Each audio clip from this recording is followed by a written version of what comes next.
تو اس سے پتا یہ چل رہا ہے کہ بھئی چیخ رہا ہے تو کوئی مردہ تو نہیں چیختا نا، چیخنے کے لیے بھی زندہ ہونا ضروری ہے۔ تو پتا چل رہا ہے زمانے شرک میں جو کفر کے عالم میں مر جائیں وہ لوگ بھی اپنی خبروں میں مردہ نہیں ہیں، بلکہ وہ بھی اپنی خبروں میں زندہ ہیں اور اپنی بدکاریوں، اپنے گناہ اور اپنے کفر کی سزا بھگت رہے ہیں۔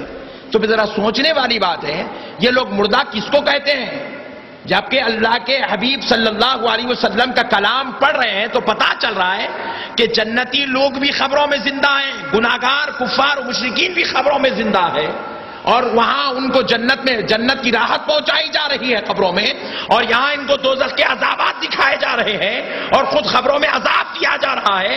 ان کے چیخنے کی آواز صحابہ کو سنائی جا رہی ہے۔ تو نبی پاک بتانا چاہتے ہیں یہ جو لوگ کہتے ہیں کہ خبروں میں لوگ مردہ ہیں، یہ جاہل ہیں، ان پڑھ ہیں، یہ نہیں جانتے حقیقت میں قبر میں گناہگار ہو، بدکار ہو، کافر ہو کہ یہودی ہو، ہر کوئی اپنی قبر میں زندہ رہتا ہے۔ اب آپ پوچھیں پھر مول صاحب جب قبریں کھودی گئی تھی، ہڈیاں نکلی تھی، جسم پورے غائب تھے، ڈھانچے نکلے تھے، وہ کیا مسئلہ ہے؟ تو اب آپ سن لیں، حدیث پاک ہے، نبی کریم رحمت اللہ العالمین صلی اللہ تعالی علیہ وسلم فرماتے ہیں انسان کے دو جسم بنائے اللہ نے۔ کتنے بھائی؟ دو جسم بنائے۔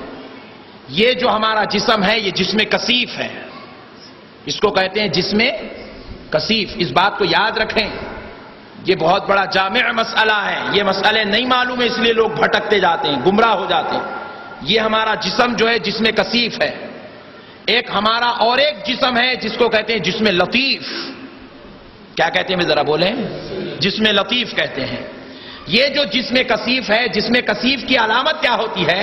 اسے اگر مارا جائے تو تکلیف ہوتی ہے، لوچا جائے تو احساس ہوتا ہے، اس کا سایہ بھی پڑتا ہے، اس کے اوپر جانور بھی بیٹھتے ہیں، اس کو جلایا جائے تو یہ جل بھی جاتا ہے، اس کو تکلیف دیا جائے تو تکلیف قبول بھی کرتا ہے، اس کو دھویا جائے تو یہ صاف ہو جاتا ہے، اس کو میل کچیل میں لے جائے تو یہ گندا بھی ہو جاتا ہے، یہ نجس بھی ہوتا ہے، یہ پاک بھی ہوتا ہے۔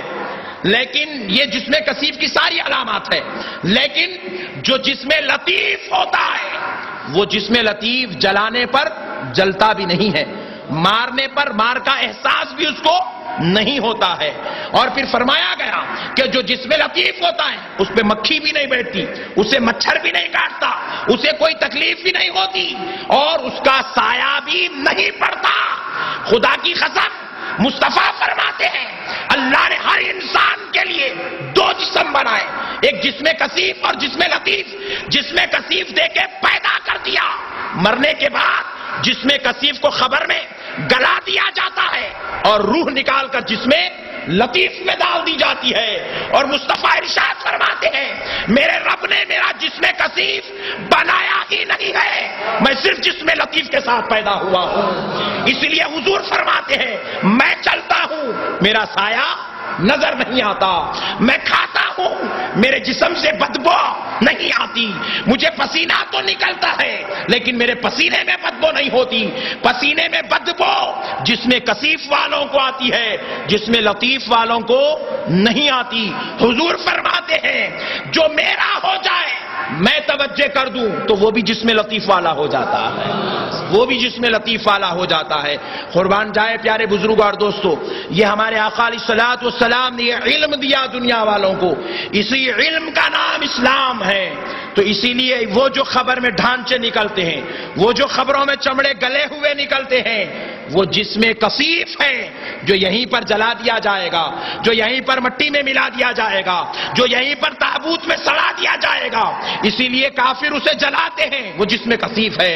عیسائی تابوت میں رکھ کے سڑاتے ہیں، وہ جسم کثیف ہے۔ مسلمان مٹی میں ملا کر اسے تہس نہس کر دیتے ہیں، یہ جسم کثیف ہے۔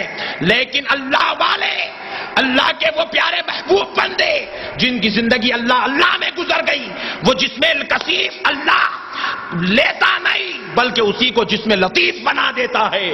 وہ اپنی خبروں میں ایسی شان سے رہتے ہیں کہ ان کے جسم کو دھکا بھی نہیں لگتا۔ ان کے جسم کو کوئی تکلیف بھی نہیں پہنچتی، ان کے جسموں کو جانور بھی نہیں کھاتے، ان کے جسموں کو مٹی نقصان نہیں پہنچاتی۔ 600 سال کے بعد بھی بعض اولیاء اللہ کی خبر کھو دی گئی تو بدبو نہیں آ رہی تھی، ہڈیاں نظر نہیں آ رہے تھے، بلکہ مسکراتے ہوئے چہرے نظر آ رہے تھے، بلکہ جسموں سے خوشبو مہک رہی تھی، اور جنازہ ایسا لیٹا ہوا تھا جیسے ابھی ابھی اسے دفن کیا گیا ہے۔ یہ جسم لطیف والوں کی بات ہوتی ہے، یہ سمجھنے کی ضرورت ہے، یہ علم ہے، یہ باتوں سے نہیں ملتا، یہ اولیاء اللہ کی دروں کی ٹھوکریں کھانے، ان کی دہلیزوں کی دھول چاٹنے سے نصیب ہوتا ہے۔ پیارے بزرگوں اور دوستو، آج کل کا زمانہ بڑا بدترین زمانہ ہے۔ ایک جاہل دوسرے جاہل کو بلا لیتا ہے، دوسرا تیسرے جاہل کو بلاتا ہے، تیسرا چوتھے جاہل کو بلاتا ہے۔ جب 12-15 جاہل ایک جگہ جمع ہو جائے، اس کا نام ایک جماعت بنا دیا جاتا ہے۔ اللہ اکبر کبیرہ۔ اب بتائیں ایسے جاہل مل کے جب جماعت بنا لیں تو پھر اندازہ کریں کیا اسلام کی تقویت ہوگی، کیا اسلام کی تعلیمات عام ہوگی، کیسے اسلام مضبوط ہوگا، کیسے مسلمانوں کے عقائد درست ہوں گے۔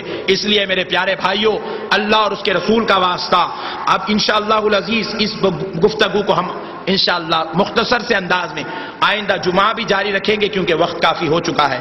اللہ رب العزت سے دعا ہے، لیکن اس سے پہلے گزارش ہے میرے پیارے بھائیوں، آپ نماز جمعہ کے لیے تشریف لاتے ہیں، آپ یہ قرآن و حدیث والی مبارک گفتگو سن لیتے ہیں اور آپ تو محظوظ ہو کر اپنے عقیدوں کو مضبوط کر لیتے ہیں، لیکن دیگر ہمارے بھائی حضرات ان گفتگوؤں کے نہ سننے کی وجہ سے عقیدوں میں کمزور اور بد عقیدہ لوگوں کی صحبتوں میں بیٹھ کر وہ ہے بے دین ہوتے چلے جا رہے ہیں۔ آپ سے گزارش ہے آپ انہیں کثیر تعداد میں دعوت دیں تاکہ اللہ اور اس کا رسول آپ سے راضی ہو جائے اور ان کے عقیدوں کو مضبوطی بھی نصیب ہو جائے۔ معزز سامعین کرام، انشاءاللہ العزیز اللہ کے فضل سے پیارے نبی علیہ السلام کی نالن پاک کے صدقے و طفیل سے آپ کے اس بھائی کی جانب سے یوسف گڑا اور اس کے اطراف و اکناف کے مسلمان بھائیوں کے گھروں میں رہنے والے نونہالوں جو نرسری سے لے کر 10th کلاس تک تعلیم حاصل کر رہے ہیں، ان کی زندگیوں میں ایک اسلامی انقلاب برپا کرنے، مصطفی انقلاب برپا کرنے، ایک سنی انقلاب برپا کرنے کے لیے آپ کے اس بھائی نے گزشتہ سال بحمد اللہ تعالی ایک اسکول قائم کیا تھا جس کا نام IAF اسلامک ماڈل اسکول ہے۔ میرے آقا کی نالن پاک کا صدقہ 1 سال میں ہم نے وہ کارنامہ کر دکھایا، ہمیں زبان سے کہنے کی ضرورت نہیں، کہیں ریاکاری نہ ہو جائے، اللہ کہیں ثواب نہ واپس لے لے۔ آپ تشریف لائیں، اسکول کا دورہ کریں، ہمارے نرسری سے لے کر 7th کلاس تک کے جتنے طلباء ہیں بنفس نفیس بذات خود آپ ان سے ملاقات کریں، ملاقات کر کے دیکھیں کہ ان کی انگلش کی تعلیمی کیفیت کیسی ہے۔ اس کے ساتھ ہم نے جو ان کو الحمدللہ دینی تعلیم سے آراستہ کیا، آپ یقین جانیے UKG کے بچے ہیں جن کو 30واں پارہ مکمل الحمدللہ یاد ہو چکا ہے۔ 1st کلاس 2nd کلاس کے بچوں کو 30ویں پارے کے علاوہ سورہ یاسین، سورہ رحمان، سورہ ملک یاد ہو چکا ہے۔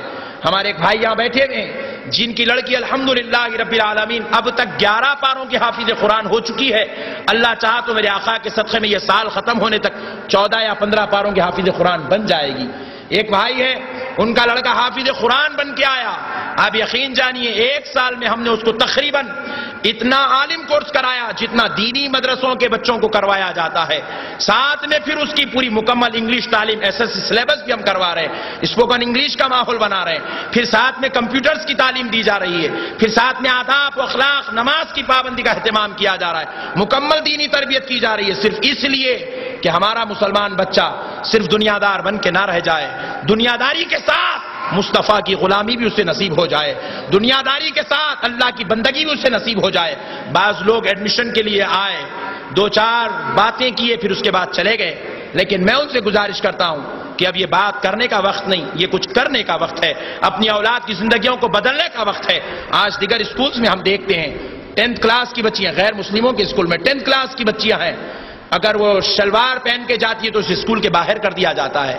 پیارے بزرگوں اور دوستو، یہ مسلمانوں کی عزتوں کے ساتھ کھلواڑ ہو رہا ہے، لیکن میرے آقا کی نالن پاک کا صدقہ نرسری کلاس سے ہمارے پاس ہم نے جو اسلامی ماحول رکھا ہے، آپ آ کر دیکھیں، آپ کی روح باغ آپ کی طبیعت خوش ہو جائے گی، جس میں ایڈمیشنز کا آغاز ہو چکا ہے۔ آپ حضرات اپنے نونہالوں، اور اس سال الحمدللہ 2 کلاس ہم نے اور آگے بڑھا کر 9th کلاس تک ہمارے پاس ایڈمیشنز دیے جا رہے ہیں۔ میرے پیارے بھائی، امید کرتا ہوں کہ آپ حضرات اپنے نونہالوں، اپنے بچوں، اپنی بچیوں کے مستقبل کو ایک سنہرا مستقبل بناتے ہوئے، آقائے نامدار کا غلامی والا مستقبل بناتے ہوئے، اللہ کی بندگی والا غلامی مستقبل بناتے ہوئے آپ I A F Islamic model school Sri Ram Nagar S D point hotel کے اوپر ہمارا اسکول ہے، بحمد اللہ تعالی اس سال ہم نے پوری بلڈنگ الحمدللہ کرائے پر لے لی ہے۔